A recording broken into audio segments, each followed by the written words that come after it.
ਦੁਨੀਆ ਭਰ ਵਿੱਚ ਟੀਵੀ 84 ਦੇਖ ਰਹੇ ਸਮੂਹ ਦਰਸ਼ਕਾਂ ਨੂੰ ਮੈਂ ਅੱਜ ਦੇ ਇਸ ਦਾ ਫੋਲਟ ਲਾਈਨਸ ਪ੍ਰੋਗਰਾਮ ਦੇ ਵਿੱਚ ਜੀ ਆਇਆਂ ਨੂੰ ਕਹਿਣਾ। ਸਭ ਤੋਂ ਪਹਿਲਾਂ ਵਾਹਿਗੁਰੂ ਜੀ ਕਾ ਖਾਲਸਾ, ਵਾਹਿਗੁਰੂ ਜੀ ਕੀ ਫਤਿਹ। ਸੋ ਹਰ ਵਾਰ ਦੀ ਤਰ੍ਹਾਂ ਅੱਜ ਦੇ ਇਸ ਪ੍ਰੋਗਰਾਮ ਦੇ ਵਿੱਚ ਵੀ ਅਸੀਂ ਇੱਕ ਬੜੇ ਅਹਿਮ ਮਸਲੇ ਦੇ ਉੱਤੇ ਬੜੇ ਹੀ ਖਾਸ ਮਹਿਮਾਨ ਦੇ ਨਾਲ ਗੱਲਬਾਤ ਕਰਨ ਲਈ ਤੁਹਾਡੇ ਅੱਗੇ ਹਾਜ਼ਰ ਹੋਏ ਹਾਂ। ਅੱਜ ਦਾ ਮਸਲਾ ਹੈ ਅਮਰੀਕਾ ਦੀ ਕਾਂਗਰਸ ਦੇ ਵਿੱਚ ਸਾਲ 2025 ਦੇ ਅਕਤੂਬਰ ਮਹੀਨੇ ਦੇ ਵਿੱਚ ਇੱਕ ਰੈਜ਼ੋਲੂਸ਼ਨ ਆਇਆ, ਜਿਹਦਾ ਨਾਂ ਸੀ ਰੈਜ਼ੋਲੂਸ਼ਨ 841। ਇਹ ਰੈਜ਼ੋਲੂਸ਼ਨ ਜਿਹੜਾ ਆ ਇਹ ਸਿੱਖ ਨਸਲਕੁਸ਼ੀ ਦੇ ਨਾਲ ਸੰਬੰਧਿਤ ਆ, ਜਿਹੜਾ ਕਿ ਅਮਰੀਕਨ ਕਾਂਗਰਸ ਦੇ ਵਿੱਚ ਰੱਖਿਆ ਗਿਆ, ਪੇਸ਼ ਕੀਤਾ ਗਿਆ ਆ।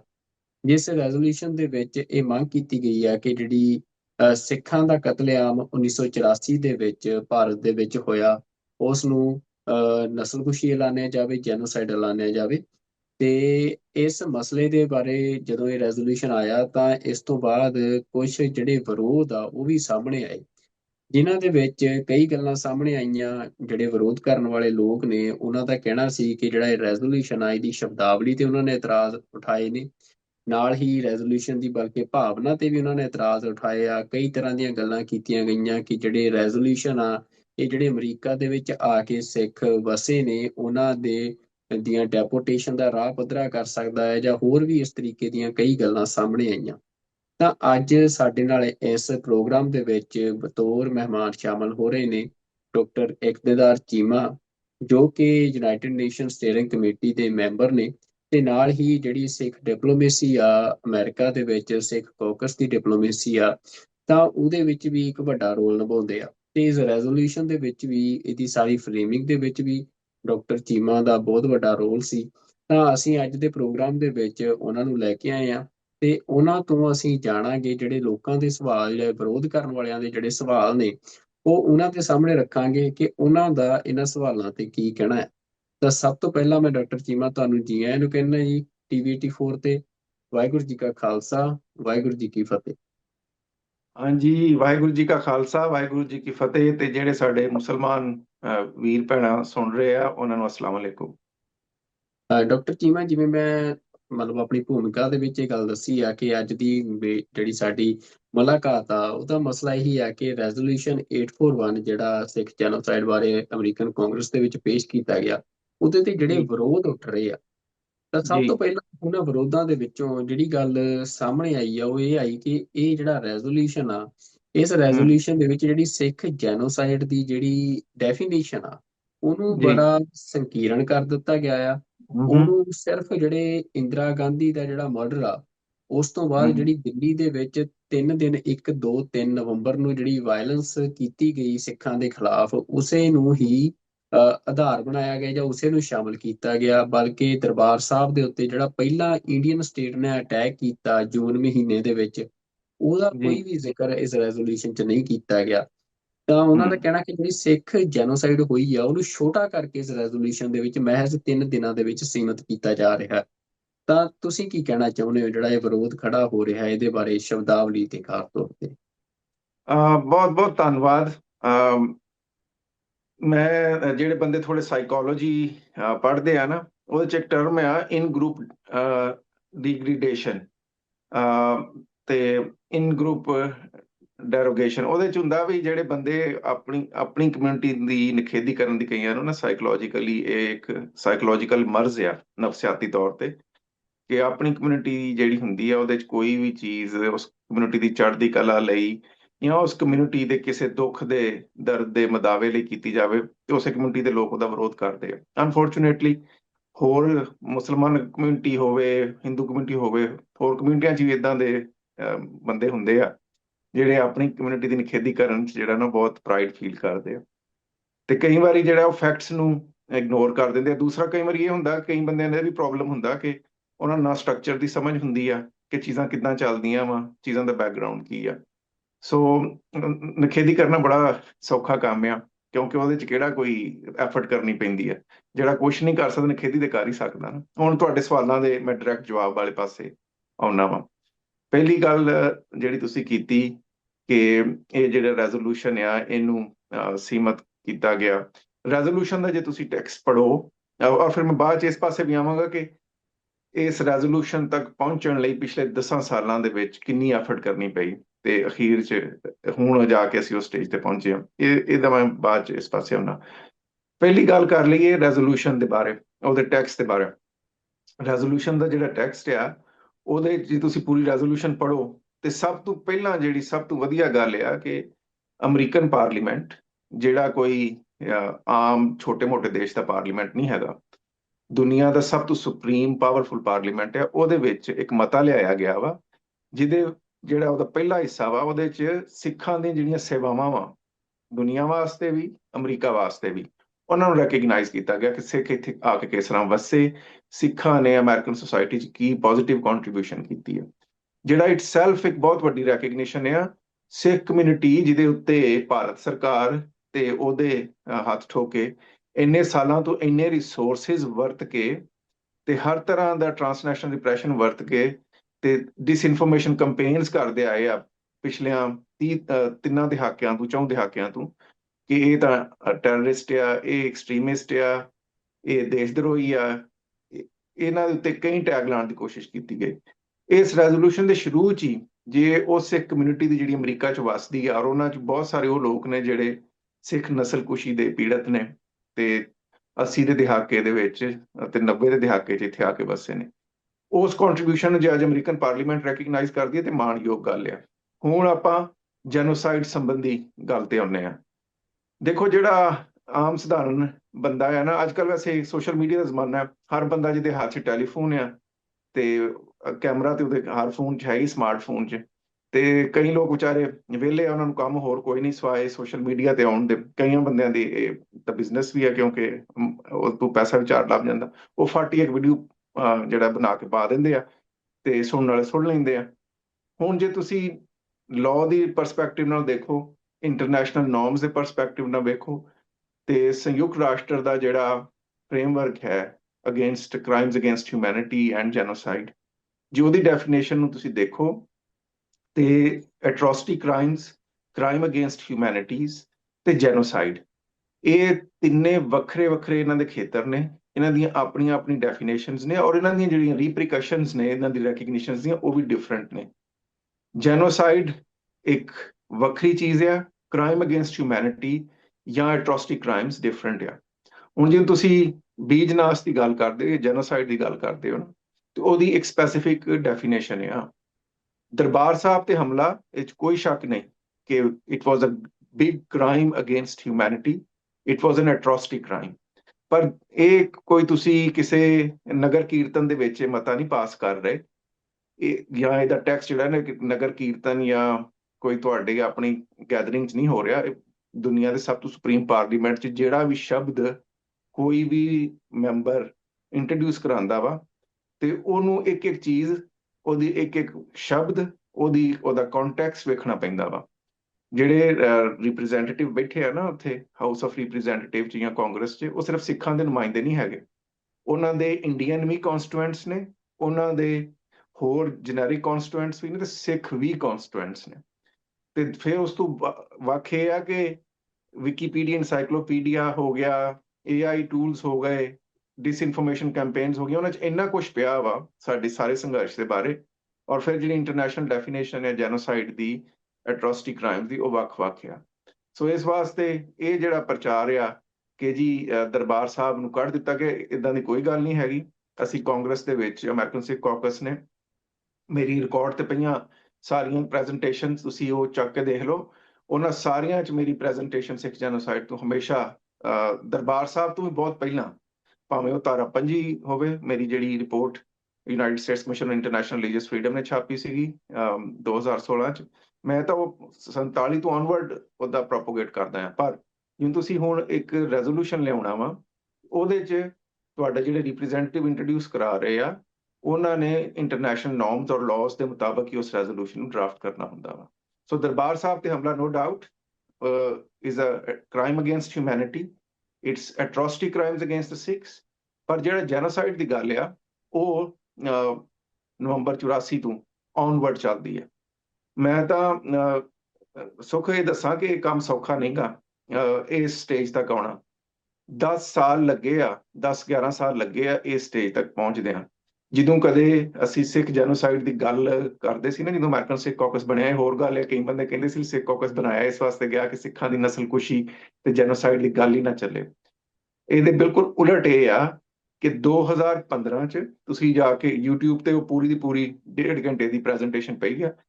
ਜਦੋਂ ਮੈਂ 2015 ਦੇ ਵਿੱਚ ਦੇ ਸ਼ੁਰੂ ਚ ਹੀ ਮੈਂ United nations global steering committee ਦੇ ਮੈਂਬਰ ਬਣਿਆ, ਤੇ ਸਭ ਤੋਂ ਪਹਿਲਾਂ ਕੰਮ ਇਹ ਕੀਤਾ ਕਿ UN ਦੇ ਜਿਹੜੇ ਅੰਡਰ ਸੈਕਟਰੀ ਜਨਰਲ ਸੀ ਐਡਾਮਾ ਡਿਆਂਗ, ਹੁਣ ਰਿਟਾਇਰ ਹੋ ਗਏ ਆ, ਤੇ ਉਹ ਸੈਕਟਰੀ ਜਨਰਲ ਦੇ ਸਪੈਸ਼ਲ ਰਿਪਰੈਜ਼ੈਂਟੇਟਿਵ ਵੀ ਸਨ ਫॉर ਪ੍ਰੀਵੈਂਸ਼ਨ ਆਫ ਜੈਨੋਸਾਈਡ। ਉਹਨਾਂ ਨੂੰ ਅਸੀਂ ਕਾਂਗਰਸ 'ਚ ਲੈ ਕੇ ਆਏ ਔਰ ਉਹਨਾਂ ਨੂੰ ਕੋਲੋਂ ਪ੍ਰੈਜੈਂਟੇਸ਼ਨ ਦਵਾਈ, ਜਿਹੜਾ ਨਾ US ਕਾਂਗਰਸ 'ਚ, ਕਿਉਂਕਿ ਜਦੋਂ ਅਸੀਂ ਕਾਂਗਰਸ 'ਚ ਗੱਲ ਕਰਦੇ ਸੀ ਨਾ ਸਿੱਖ ਜੈਨੋਸਾਈਡ ਦੀ, ਤਾਂ ਕੋਈ ਗੱਲ ਉਸ ਸਮੇਂ ਸੁਣਨ ਨੂੰ ਤਿਆਰ ਨਹੀਂ ਸੀ ਹੈਗਾ। ਕਾਂਗਰਸਮੈਨ ਇਸ ਪਾਸੇ ਧਿਆਨ ਨਹੀਂ ਸਨ ਦਿੰਦੇ, ਕਿਉਂਕਿ ਸਿੱਖ ਸੰਘਰਸ਼ ਬਾਰੇ ਇੰਨਾ ਨੈਗੇਟਿਵ ਪ੍ਰਚਾਰ ਕੀਤਾ। ਔਰ ਇੰਡੀਅਨ ਕਾਕਸ ਜਿਹੜਾ ਆ, ਜਾਂ ਇੰਡੀਆ ਦਾ ਜਿਹੜਾ ਕੌਂਸਲੇਟ ਆ, ਉਹਨਾਂ ਦਾ ਹਾਈ ਕਮਿਸ਼ਨਰ ਆ, ਫਿਰ ਪਿਛਲੇ 40 ਸਾਲਾਂ ਤੋਂ ਉਹਨਾਂ ਦਾ ਇੰਨਾ ਜ਼ੋਰ ਲੱਗਿਆ, ਉਹਨਾਂ ਤੇ ਸਿੱਖਾਂ ਦੀ ਪੂਰੀ ਮੂਵਮੈਂਟ ਨੂੰ ਟੈਰਰਿਜ਼ਮ ਨਾਲ, ਐਕਸਟ੍ਰੀਮਿਜ਼ਮ ਨਾਲ, ਸੈਕਸੈਸ਼ਨਿਸਟ ਮੂਵਮੈਂਟ ਦੇ ਤੌਰ ਤੇ ਪੇਸ਼ ਕੀਤਾ ਸੀ। ਉਸ ਵੇਲੇ ਸਾਡੀ ਕੋਈ ਗੱਲ ਸੁਣਨ ਨੂੰ ਤਿਆਰ ਨਹੀਂ ਸੀ। ਫਿਰ ਗੁਰੂ ਸਾਹਿਬ ਨੇ ਕਿਰਪਾ ਕੀਤੀ ਕਿ UN ਦਾ ਅੰਡਰ ਸੈਕਟਰੀ ਜਨਰਲ ਖੁਦ ਕਾਂਗਰਸ 'ਚ ਆਇਆ। ਉਹਦੇ ਸਾਹਮਣੇ ਮੇਰੀ ਪ੍ਰੈਜੈਂਟੇਸ਼ਨ ਤੁਸੀਂ ਦੇਖ ਲਿਓ ਜੇ, YouTube ਤੇ ਵੀ ਆ, ਅਮਰੀਕਨ ਸਿੱਖ ਕਾਕਸ ਤੇ ਫੇਸਬੁੱਕ ਪੇਜ ਤੇ ਵੀ ਆ। ਮੈਂ 8 ਸਟੇਜਾਂ ਜਿਹੜੀਆਂ ਹੁੰਦੀਆਂ ਵਾ ਜੈਨੋਸਾਈਡ ਦੀਆਂ, ਜੈਨੋਸਾਈਡ ਇੱਕ ਸਿੰਪਲ ਪ੍ਰੋਸੈਸ ਨਹੀਂ ਹੈਗਾ, ਉਹਦੀਆਂ 8 ਸਟੇਜਿਸ ਆ। ਉਹਨਾਂ 8 ਸਟੇਜਿਸ ਨੂੰ ਪੂਰਾ ਉਹਦੀ ਮੈਪਿੰਗ ਕਰਕੇ ਕਾਂਗਰਸਮੈਨਾਂ ਦੇ ਸਾਹਮਣੇ ਵੀ ਤੇ ਅੰਡਰ ਸੈਕਟਰੀ ਜਨਰਲ ਦੇ ਸਾਹਮਣੇ ਵੀ ਰੱਖਿਆ ਕਿ ਸਿੱਖਾਂ ਦੀ ਜੈਨੋਸਾਈਡ ਇਸ ਤਰ੍ਹਾਂ 8 ਸਟੇਜਾਂ ਦੇ ਵਿੱਚ ਹੋਈ ਆ ਔਰ ਉਹਨੂੰ ਰੈਕਗਨਾਈਜ਼ ਹੋਣਾ ਚਾਹੀਦਾ। ਉਸ ਸਮੇਂ ਤੋਂ ਲੈ ਕੇ ਬਾਅਦ ਤੱਕ ਜਿਹੜੇ ਸਾਡੇ ਕਾਂਗਰਸਮੈਨ ਸੀਗੇ, ਉਹਨਾਂ ਨੇ ਸਾਨੂੰ ਇਹ ਸਲਾਹ ਦਿੱਤੀ ਕਿ ਤੁਸੀਂ ਇਹਦੇ ਬਾਰੇ ਪਹਿਲਾਂ ਅਮਰੀਕਾ 'ਚ ਹੋਰ ਜਾਣਕਾਰੀ ਕਰੋ।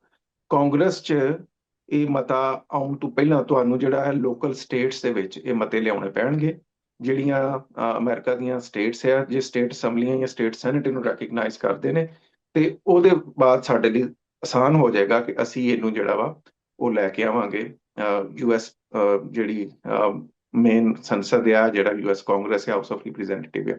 ਸੋ ਉਹਦੇ ਵਿੱਚ ਬਹੁਤ ਸਾਰੀਆਂ ਸਿੱਖ, ਖਾਸ ਅਮਰੀਕਨ ਸਿੱਖ ਕਾਕਸ ਔਰ ਨਾਲ ਹੀ ਨਾਲ ਈਸਟ ਕੋਸਟ ਕੋਆਰਡੀਨੇਸ਼ਨ ਕਮੇਟੀ ਨੇ ਬਹੁਤ ਐਫਰਟ ਕੀਤੀ। ਜਿਸ ਤਰ੍ਹਾਂ ਈਸਟ ਕੋਸਟ ਕੋਆਰਡੀਨੇਸ਼ਨ ਕਮੇਟੀ ਭਾਈ ਹਰਜਿੰਦਰ ਸਿੰਘ ਦਾ ਨਾਮ ਮੈਂ ਖਾਸ ਤੌਰ ਤੇ ਲੈਣਾ ਚਾਹਾਂਗਾ, ਭਾਈ ਰਾਜ ਸਿੰਘ, ਉਹਨਾਂ ਨੇ ਸਭ ਤੋਂ ਪਹਿਲਾਂ ਪੈਨਸਿਲਵੇਨੀਆ ਦੇ ਵਿੱਚ ਪੈਨਸਿਲਵੇਨੀਆ ਦੀ ਅਸੈਂਬਲੀ 'ਚ ਇਹ ਮਤਾ ਲਿਆਇਆ।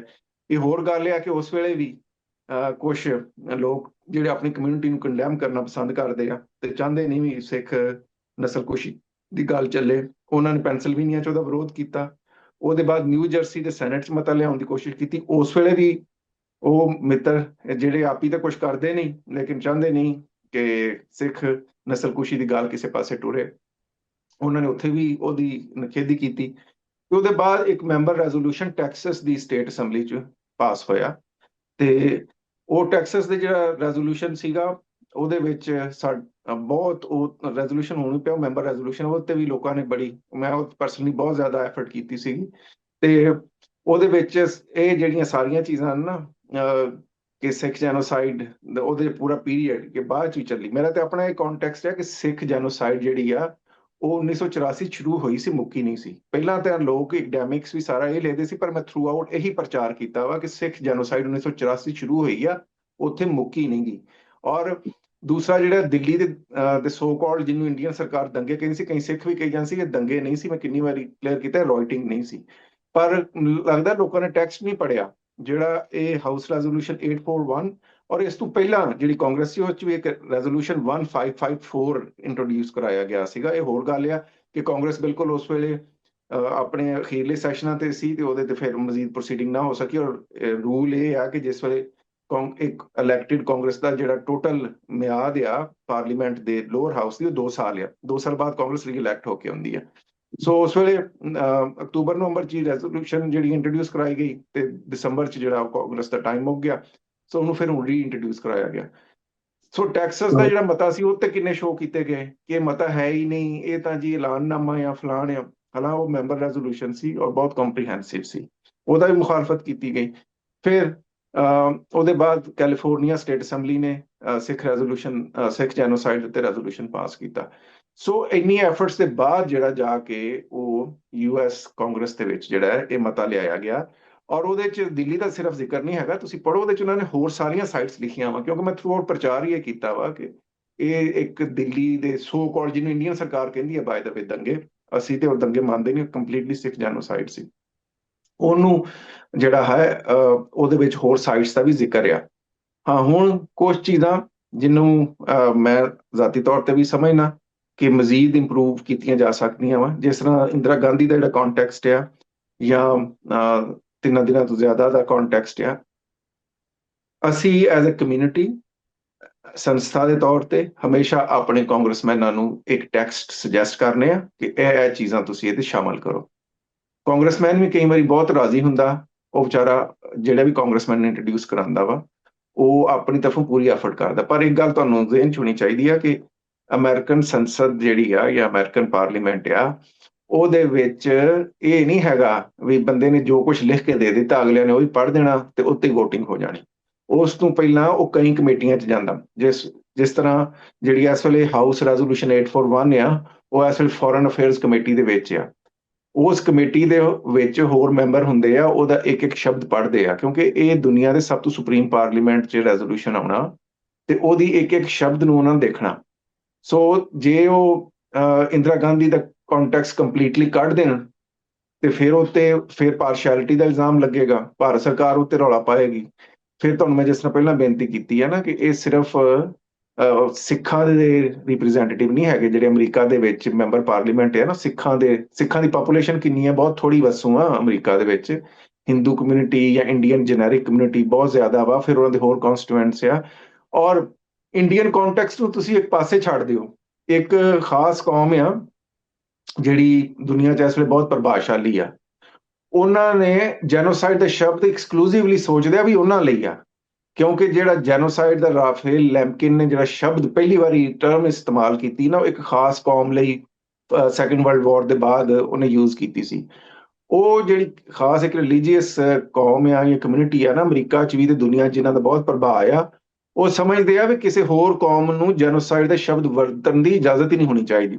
ਸੋ ਇੰਡੀਅਨ ਡਾਇਸਪੋਰਾ ਕਮਿਊਨਿਟੀ ਤੇ ਇੱਕ ਪਾਸੇ ਰਹਿ ਗਈ, ਉਸ ਤੋਂ ਵੱਖ ਜਿਹੜੀ ਉਹ ਇਨਫਲੂਐਂਸ਼ੀਅਲ ਇੱਕ ਕਮਿਊਨਿਟੀ ਆ, ਉਹ ਵੀ ਇਸ ਚੀਜ਼ ਦਾ ਵਿਰੋਧ ਕਰਦੀ ਆ ਕਿ ਜੈਨੋਸਾਈਡ ਦਾ ਸ਼ਬਦ ਸਿਰਫ ਔਰ ਸਿਰਫ ਉਹਨਾਂ ਵਾਸਤੇ ਹੋਣਾ ਚਾਹੀਦਾ। ਬਾਕੀ ਤੁਸੀਂ ਕੋਈ ਹੋਰ ਇੱਧਰ ਉੱਧਰ ਦੇ ਸ਼ਬਦ ਵਰਤ ਲਓ, ਐਟਰੋਸਿਟੀ ਕ੍ਰਾਈਮ ਵਰਤ ਲਓ। ਜਿਸ ਤਰ੍ਹਾਂ ਕੁਝ ਮਿੱਤਰ ਜਿਹੜੇ ਅੱਜ ਕੱਲ੍ਹ ਇਹਦਾ ਵਿਰੋਧ ਕਰ ਰਹੇ, ਉਹਨਾਂ ਨੇ ਪਹਿਲਾਂ ਇੱਕ ਝੂਠੀ ਮਾਰਕੀਟਿੰਗ ਕੀਤੀ ਸੀ ਵੀ ਅਸੀਂ ਸਿੱਖ ਜੈਨੋਸਾਈਡ ਤੇ ਮਤਾ ਲਿਆਂਦਾ ਸੀਗਾ। ਉਸ ਮਤੇ ਦੇ ਵਿੱਚ ਉਹਨਾਂ ਨੇ ਪ੍ਰੋਗਰਾਮ ਦਾ ਕਤਲੇਆਮ ਦਾ ਜਾਂ ਪ੍ਰੋਗਰਾਮ ਦਾ ਜਿਹੜਾ ਸ਼ਬਦ ਵਰਤਿਆ। ਜੈਨੋਸਾਈਡ ਦਾ ਐਕਸਕਲੂਸਿਵ ਸ਼ਬਦ ਜਿਹੜਾ ਵਾ ਪਹਿਲੀ ਵਾਰੀ ਹਾਊਸ ਰੈਜ਼ੋਲੂਸ਼ਨ 1554 ਜਿਹੜੀ ਪਿਛਲੀ ਕਾਂਗਰਸ 'ਚ ਇੰਟਰੋਡਿਊਸ ਕਰਾਈ ਗਈ ਸੀ, ਤੇ ਇਹ ਹੁਣ ਜਿਹੜੀ ਰੈਜ਼ੋਲੂਸ਼ਨ ਆਈ ਆ 841, ਇਹਦੇ ਵਿੱਚ ਐਕਸਕਲੂਸਿਵਲੀ ਜੈਨੋਸਾਈਡ ਦੀ ਰੈਕਗਨੀਸ਼ਨ ਦੀ ਗੱਲ ਹੋਈ ਆ। ਹੁਣ ਇਹਦੇ 'ਚ ਇੰਡੀਅਨ ਸਰਕਾਰ ਨੂੰ ਬਹੁਤ ਤਕਲੀਫ ਆ, ਤੇ ਜਿਹੜੇ ਕੋਈ ਉਹਨਾਂ ਦੇ ਹੱਥ ਠੋਕੇ ਉਹਨਾਂ ਨੂੰ ਵੀ, ਕਿਉਂਕਿ ਇੰਡੀਅਨ ਸਰਕਾਰ ਕਲੀਅਰਲੀ ਸਮਝਦੀ ਆ ਕਿ ਜੈਨੋਸਾਈਡ ਦਾ ਜਿਹੜੇ ਮਤੇ ਆ ਅਮਰੀਕਾ ਜਿਸ ਵੇਲੇ ਪਾਸ ਹੋਣਗੇ ਤੇ ਉਹਦਾ ਫੋਰਨ ਪਾਲਿਸੀ, ਹੁਣ ਜਿਸ ਤਰ੍ਹਾਂ ਇਸ ਵੇਲੇ ਜੈਨੋਸਾਈਡ ਦਾ ਜਿਹੜਾ ਮਤਾ ਵਾ ਉਹ ਅਮਰੀਕਾ ਦੀ ਜਿਹੜੀ ਕਾਂਗਰਸ ਦੀ ਫੋਰਨ ਅਫੇਅਰਸ ਕਮੇਟੀ ਆ ਉਹਦੇ ਵਿੱਚ ਪਿਆ ਵਾ, ਉਹਦੇ ਫੋਰਨ ਅਫੇਅਰਸ ਤੇ ਵੀ ਫਰਕ ਪੈਣਗੇ ਇੰਡੀਆ ਨਾਲ, ਔਰ ਉਹਦੇ ਨਾਲ ਨਾਲ ਜਿਹੜੇ ਇਕਨੋਮਿਕ ਟਾਈਜ਼ ਆ ਉਹਨਾਂ ਦੇ ਉੱਤੇ ਵੀ ਫਰਕ ਪੈਣਗੇ। ਇਸ ਵਾਸਤੇ ਕੋਸ਼ਿਸ਼ ਕਰ ਰਹੇ ਆ ਕਿ ਇਸ ਵਕਤ ਇਹ ਮਤਾ ਜਿਹੜਾ ਬਹੁਤ ਕ੍ਰੂਸ਼ਲ ਕਮੇਟੀਆਂ 'ਚ ਸਿੱਖ ਕਮਿਊਨਿਟੀ ਦੇ ਅੰਦਰੋਂ ਹੀ ਇਦਾਂ ਦਾ ਵਿਰੋਧ ਕਰਾਇਆ ਜਾਏ ਕਿ ਇਹ ਗੱਲ ਕਿਸੇ ਪਾਸੇ ਲੱਗ ਨਾ ਸਕੇ। ਸੋ ਡਾਕਟਰ ਚੀਮਾ, ਜਿਵੇਂ ਤੁਸੀਂ ਇਹ ਸਾਰੀ ਗੱਲ ਦੱਸੀ ਆ ਵੀ ਕਾਫੀ ਤੁਸੀਂ ਸੋਹਣਾ ਕਲੀਅਰ ਕੀਤਾ ਜਿਹੜਾ ਉਹ ਸਵਾਲ ਖੜਾ ਹੋ ਰਿਹਾ ਸੀ ਕਿ ਸਿਰਫ 3 ਦਿਨਾਂ ਦਾ ਹੀ ਜ਼ਿਕਰ ਕਿਉਂ ਕੀਤਾ ਗਿਆ, ਤੁਸੀਂ ਉਹਦਾ ਸਾਰਾ ਕੰਟੈਕਸਟ ਵੀ ਦੱਸਿਆ ਆ।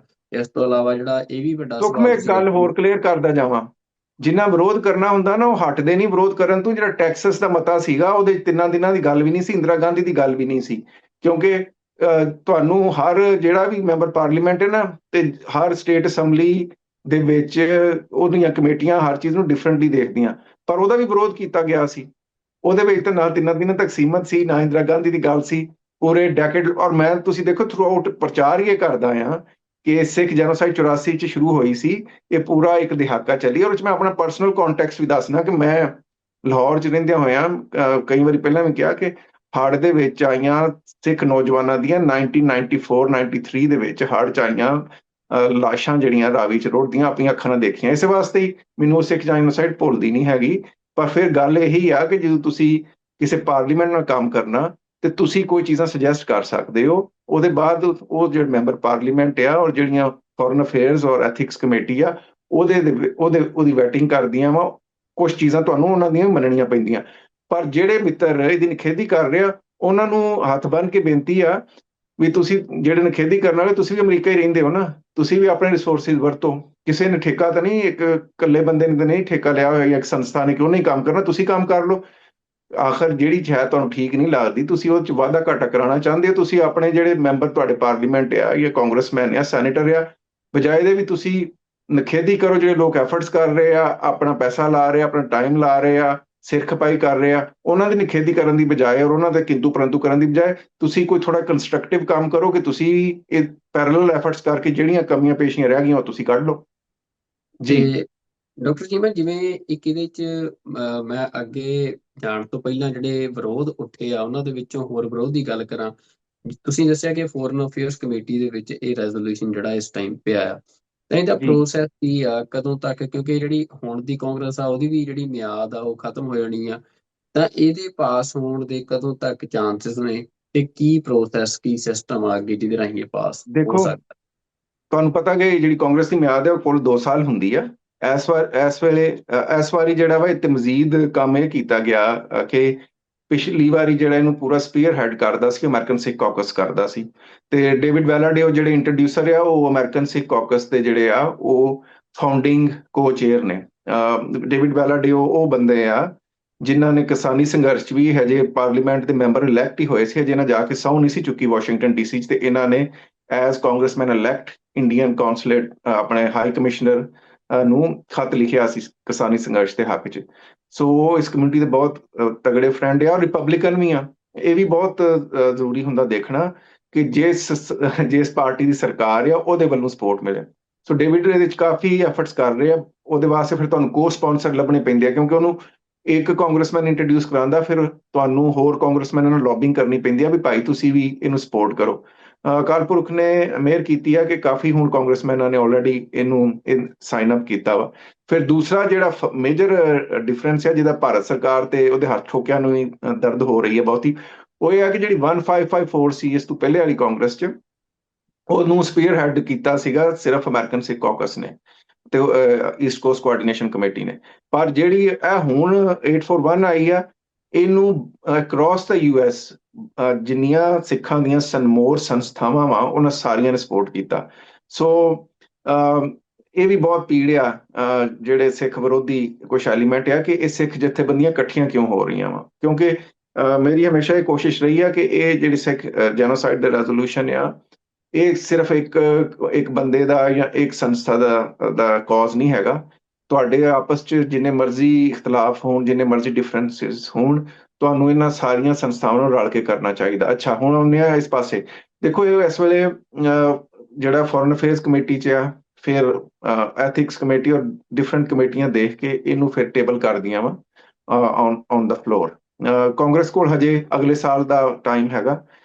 ਕਾਂਗਰਸ ਜਿਹੜੀ ਆ ਉਹ ਇਸ ਸਾਲ ਤਾਂ ਨਹੀਂ ਖਤਮ ਹੋਣੀ, ਅਗਲੇ ਸਾਲ ਹੋਣੀ ਹੈ। So we still have time for doing lobbying. Hopefully ਅਗਲੇ ਸਾਲ ਦੇ ਸ਼ੁਰੂ 26 'ਚ ਇੱਥੇ ਕਿਸੇ ਵੇਲੇ VOTING ਹੋ ਜਾਏਗੀ। ਲੈਟਸ ਸੇ ਮਤਾ ਪਾਸ ਹੋ ਗਿਆ ਤੇ ਬਹੁਤ ਵਧੀਆ ਵਾ, ਤੇ ਜੇ ਸਾਡੀ ਆਪਣੀ ਕਮਿਊਨਿਟੀ ਜਿਹੜੀ ਆ ਉਹ ਹੀ ਵਿਰੋਧ ਕਰਨ ਲੱਗ ਪਈ ਕਿ ਮਤਾ ਪਾਸ ਨਾ ਹੋਣ ਦਿਓ, ਤੇ ਫਿਰ ਅਸੀਂ ਬਾਹਰ ਜਿਸ ਵੇਲੇ ਜਾਂਦੇ ਹਾਂ ਕਾਂਗਰਸਮੈਨ ਲੌਬਿੰਗ ਕਰਨ ਕਿ ਭਾਈ ਸਾਡੇ ਕੌਮ ਦਾ ਜਿਹੜਾ ਮਤਾ ਪਾਸ ਕਰੋ, ਤੇ ਓਬਵੀਅਸਲੀ ਜਿਹੜੇ ਨੈਗੇਟਿਵ ਪ੍ਰਚਾਰਕ ਆ ਤੇ ਜਿਹੜੇ ਉਹਨਾਂ ਦੇ ਹੈਂਡਲਰ ਆ ਉਹ ਇਹਨਾਂ ਨੂੰ ਅਪਡੇਟ ਕਰਦੇ ਆ ਵੀ ਕਮਿਊਨਿਟੀ ਦੇ ਅੰਦਰ ਹੀ ਵਿਰੋਧ ਹੋ ਰਿਹਾ ਵਾ।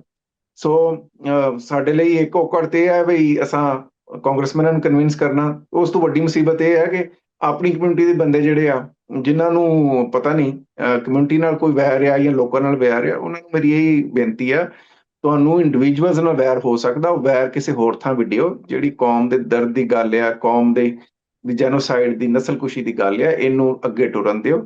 ਕਿਉਂਕਿ ਕੱਲ ਨੂੰ ਜਿਹੜਾ ਵਾ ਨਾ, ਜਿਸ ਤਰ੍ਹਾਂ ਅਸੀਂ ਆਪਣਾ ਪੁਰਾਤਨ ਸਿੱਖ ਇਤਿਹਾਸ ਉਹਦੇ ਬਾਰੇ ਗੱਲ ਕਰਦੇ ਹਾਂ, ਇਸੇ ਤਰ੍ਹਾਂ ਕੱਲ ਨੂੰ ਲੋਕਾਂ ਨੇ 21ਵੀਂ ਸਦੀ ਦੇ ਬਾਅਦ ਜਿਹੜੀ 22ਵੀਂ ਸਦੀ ਆਉਣੀ ਆ, ਉਹਦੇ 'ਚ ਲੋਕਾਂ ਨੇ ਸਾਡੇ ਇਹ ਸਾਰੇ, ਜਦੋਂ ਅਸਾਂ ਇਸ ਦੁਨੀਆ 'ਚ ਨਹੀਂ ਹੋਣਾ, ਲੋਕਾਂ ਨੇ ਸਾਡਾ ਰਿਕਾਰਡ ਵੀ ਛਾਨਣਾ ਵਾ। ਲੋਕਾਂ ਨੇ ਦੇਖਣਾ ਕੌਣ ਕੀ ਕਰ ਰਿਹਾ ਸੀ। ਆਉਣ ਵਾਲੀ ਨਸਲ ਦੇ ਸਾਹਮਣੇ ਅਸੀਂ ਸ਼ਰਮਿੰਦਾ ਨਾ ਹੋਈਏ। ਹੋਪਫੁਲੀ ਇਹ 2026 'ਚ ਰੈਜ਼ੋਲੂਸ਼ਨ ਜਿਹੜੀ ਆ ਉਹ VOTING ਲਈ ਆਏਗੀ। ਲੈਟਸ ਸੇ ਜੇ ਇਹ ਮਤਾ ਪਾਸ ਨਹੀਂ ਵੀ ਹੁੰਦਾ, ਪਰ ਇੱਕ ਚੀਜ਼ ਸਾਨੂੰ ਪੂਰੀ ਆਸ ਹੈ, ਅਸੀਂ ਉਹ 'ਚ ਪੂਰੀ ਐਫਰਟਸ ਵੀ ਕਰ ਰਹੀਆਂ ਸਿੱਖ ਜਥੇਬੰਦੀਆਂ ਥਰੂ ਆਊਟ ਦ US ਕਿ ਪਾਸ ਹੋਵੇ, ਤੇ ਕੁਛ ਸਿੱਖ ਮਿੱਤਰ ਸਾਡੇ ਕੋਸ਼ਿਸ਼ ਕਰ ਰਹੇ ਆ ਕਿ ਉਹ ਸਟੇਜ ਤੱਕ ਪਹੁੰਚੇ ਨਾ, ਵਿਚ ਐਵਰ ਵੇ ਇਟ ਗੋਜ਼, ਜੇ ਪਾਸ ਹੋਇਆ ਤਾਂ ਵੀ, ਨਾ ਹੋਇਆ ਤਾਂ ਵੀ, ਇੱਕ ਰਿਕਾਰਡ ਬਣ ਗਿਆ ਵਾ ਕਿ ਸਿੱਖ ਨਸਲਕੁਸ਼ੀ ਦੇ ਉੱਤੇ ਅਮਰੀਕਨ ਪਾਰਲੀਮੈਂਟ ਨੇ ਵਿਚਾਰ ਕੀਤਾ। ਮੈਨੂੰ ਅੱਜ ਤੱਕ ਦੱਸੋ, ਅੱਜ ਤੱਕ ਕਦੇ ਪੰਜਾਬ ਅਸੈਂਬਲੀ, ਜਿਹੜੀ ਇੰਡੀਆ ਦੇ ਵਿੱਚ ਪੰਜਾਬ ਅਸੈਂਬਲੀ, ਉੱਤੇ ਕਦੇ ਕਿਸੇ ਨੇ ਸਿੱਖ ਜੈਨੋਸਾਈਡ ਦੇ ਉੱਤੇ ਕੋਈ ਮਤਾ, ਕੋਈ ਉੱਤੇ ਵਿਚਾਰ ਵਟਾਂਦਰਾ ਕੀਤਾ? ਆਖਰ ਉੱਥੇ ਸਿੱਖਾਂ ਦੀ ਬਹੁਤ ਵੱਡੀ ਵਸੋਂ ਆ, ਬਹੁਤ ਸਾਰੇ ਪੰਜਾਬ ਦੇ ਮੈਂਬਰ ਪਾਰਲੀਮੈਂਟ ਥਰੂ ਆਊਟ ਰਹੇ ਆ ਸਿੱਖ, ਉਹਨਾਂ ਨੇ ਕਦੇ ਤੇ ਵਿਚਾਰ ਕੀਤਾ? ਯੂਕੇ ਜਿਹੜਾ ਆਪਣੇ ਆਪ ਨੂੰ so called murder of democracy ਕਹਿੰਦਾ, ਇੱਥੇ ਕਦੇ ਇਦਾਂ ਦੀ ਕੋਈ ਰੈਜ਼ੋਲੂਸ਼ਨ ਆਈ? ਕੈਨੇਡਾ ਜਿੱਥੇ ਤੁਸੀਂ ਵੱਸਦੇ ਹੋ, ਉੱਥੇ ਇੰਨੇ ਮੈਂਬਰ ਪਾਰਲੀਮੈਂਟ ਵੀ ਰਹੇ, ਸਿੱਖ ਮਿਨਿਸਟਰਸ ਵੀ ਰਹੇ, ਉੱਥੇ ਇਦਾਂ ਦਾ ਮਤਾ ਕਦੇ ਆਇਆ? ਸੋ ਅਮਰੀਕਨ ਸਿੱਖਾਂ ਨੂੰ ਵਧਾਈ ਦੇਣੀ ਚਾਹੀਦੀ ਹੈ, ਔਰ ਸਿੱਖ ਸੰਸਥਾਵਾਂ ਨੂੰ, ਖਾਸ ਤੌਰ ਤੇ ਅਮਰੀਕਨ ਸਿੱਖ ਕਾਕਸ ਨੂੰ, ਔਰ ਨਾਲ ਹੀ ਸਪੋਰਟਸ ਕੋਆਰਡੀਨੇਸ਼ਨ ਕਮੇਟੀ ਨੂੰ, ਔਰ ਉਹ ਹਰ ਬੰਦੇ ਜਿਹੜੇ, ਔਰ TV 84 ਨੂੰ ਵੀ, ਜਿਸ ਤਰ੍ਹਾਂ ਡਾਕਟਰ ਅਮਰਜੀਤ ਸਿੰਘ ਹਰ ਥਾਂ ਜਾ ਕੇ ਸਿੱਖ ਜੈਨੋਸਾਈਡ ਦਾ ਪ੍ਰਚਾਰ ਕਰਦੇ ਆ। ਇਹਨਾਂ ਸਾਰੀਆਂ ਜਿੰਨੀਆਂ ਐਫਰਟਸ ਆ, ਉਹਨਾਂ ਸਦਕਾ ਅੱਜ ਸਿੱਖ ਜੈਨੋਸਾਈਡ ਦੀ ਗੱਲ ਅੱਗੇ ਚੱਲ ਰਹੀ ਆ। ਔਰ ਇਹ ਕਾਂਗਰਸ ਦੇ ਵਿੱਚ ਜਿਹੜਾ ਵੀ ਮਤਾ ਆ ਜਾਂਦਾ ਵਾ, ਪਾਸ ਹੋਵੇ ਨਾ ਹੋਵੇ, ਉਹ ਕਾਂਗਰੈਸ਼ਨਲ ਰਿਕਾਰਡ ਬਣਦਾ ਵਾ। ਔਰ ਜਦੋਂ ਵੀ ਤੁਸੀਂ ਗੂਗਲ ਸਰਚ ਕਰੋਗੇ ਸਿੱਖ ਜੈਨੋਸਾਈਡ ਬਾਰੇ, ਉਹਦੇ ਵਿੱਚ ਅਮਰੀਕਨ ਪਾਰਲੀਮੈਂਟ ਦੇ ਵਿੱਚ ਜਿਹੜਾ ਇਹ ਰੈਜ਼ੋਲੂਸ਼ਨ ਇੰਟਰੋਡਿਊਸ ਕਰਾਇਆ ਗਿਆ, ਉਹ ਰਿਕਾਰਡ ਬਣ ਕੇ ਸਾਹਮਣੇ ਆਵੇਗਾ ਜੀ। ਬਿਲਕੁਲ ਡਾਕਟਰ ਸਾਹਿਬ, ਜਿਵੇਂ ਤੁਸੀਂ ਜ਼ਿਕਰ ਕੀਤਾ, ਚਲੋ ਦਰਸ਼ਕ ਸਾਡੇ ਨਾਲ ਕੈਨੇਡਾ ਦੇ ਵੀ ਜੁੜੇ ਆ, ਪਰ ਕੈਨੇਡਾ ਦੀ ਪਾਰਲੀਮੈਂਟ ਦੇ ਵਿੱਚ ਬਿਲਕੁਲ ਜਿਹੜਾ ਹੁਣ ਜਗਮੀਤ ਸਿੰਘ ਵੱਲੋਂ ਜਿਹੜਾ ਰੈਜ਼ੋਲੂਸ਼ਨ ਲਿਆਂਦਾ ਗਿਆ ਸੀ, ਪਰ ਇੱਥੇ ਪਾਸ ਨਹੀਂ ਹੋ ਸਕਿਆ। ਤੇ ਇਸ ਤੋਂ ਇਲਾਵਾ ਜਿਹੜਾ ਇੱਕ ਹੋਰ ਵੱਡਾ ਦੇਖੋ, ਸਵਾਲ, ਹਾਂ, ਇਸ ਤੋਂ ਪਹਿਲਾਂ ਤੁਸੀਂ ਜਗਮੀਤ ਦੀ ਵੀ ਐਫਰਟ ਸਿਰ ਮੱਥੇ ਤੇ, ਔਰ ਹਰ ਉਹ ਬੰਦਾ ਜਿਹੜਾ ਸਿੱਖ ਜੈਨੋਸਾਈਡ ਦੀ ਗੱਲ ਕਰ ਰਿਹਾ ਵਾ, ਕਿ ਸਿੱਖਾਂ ਦੁਖਾਂਤ ਦੀ ਗੱਲ ਕਰਦੇ ਆ, ਉਹਦੀਆਂ ਐਫਰਟਸ ਵੇਸਟ ਨਹੀਂ ਜਾ ਰਹੀਆਂ। ਪਾਰਲੀਮੈਂਟ ਦੇ ਵਿੱਚ ਮੈਨੂੰ ਪਤਾ ਨਾ ਕਿ ਕਿੰਨੇ ਸਾਲ, ਕਿੰਨੇ ਰਿਸੋਰਸਿਸ, ਕਿੰਨੀ ਲੌਬਿੰਗ, ਕਿੰਨੀ ਸਿਰ ਖਪਾਈ ਲੱਗਦੀ ਹੈ ਸਟੇਜ ਤੱਕ ਪਹੁੰਚਣ ਲਈ। ਜੀ, ਸਵਾਲ ਕਰਨ ਲੱਗੇ ਤੁਸੀਂ। ਤੇ ਡਾਕਟਰ ਸਾਹਿਬ, ਜਿਵੇਂ ਇੱਕ ਹੋਰ ਜਿਹੜਾ ਵਿਰੋਧ ਉੱਠਿਆ ਜਾਂ ਜਿਹੜੀਆਂ ਵੀਡੀਓਜ਼ ਚਲਾਈਆਂ ਗਈਆਂ ਇਸ ਜੀ, ਰੈਜ਼ੋਲੂਸ਼ਨ ਬਾਰੇ, ਉਹਦੇ 'ਚ ਹਾਂ, ਇਹ ਨੁਕਤਾ ਉਘਾੜਿਆ ਗਿਆ ਕਿ ਜਿਹੜੇ ਲੋਕ, ਕਿਉਂਕਿ ਅਮਰੀਕਾ ਦੇ ਵਿੱਚ ਦੁਨੀਆ ਭਰ ਤੋਂ ਜਿਹੜੇ ਲੋਕ ਆ, ਉਹ ਅਸਾਈਲਮ ਹਾਂ, ਸੀਕਰਸ ਜਾਂ ਜਿੱਥੇ ਜੈਨੋਸਾਈਡ ਹੁੰਦੇ ਆ, ਉਹ ਲੋਕ ਆ ਕੇ ਸ਼ਰਨ ਲੈਂਦੇ ਰਹੇ ਆ ਤੇ ਇੱਥੇ ਵਸਦੇ ਆ। ਤਾਂ ਸਿੱਖਾਂ ਦਾ ਵੀ ਇੱਕ ਵੱਡਾ ਹਿੱਸਾ ਜੈਨੋਸਾਈਡ ਤੋਂ ਬਾਅਦ ਅਮਰੀਕਾ ਦੇ ਵਿੱਚ ਪਹੁੰਚਿਆ।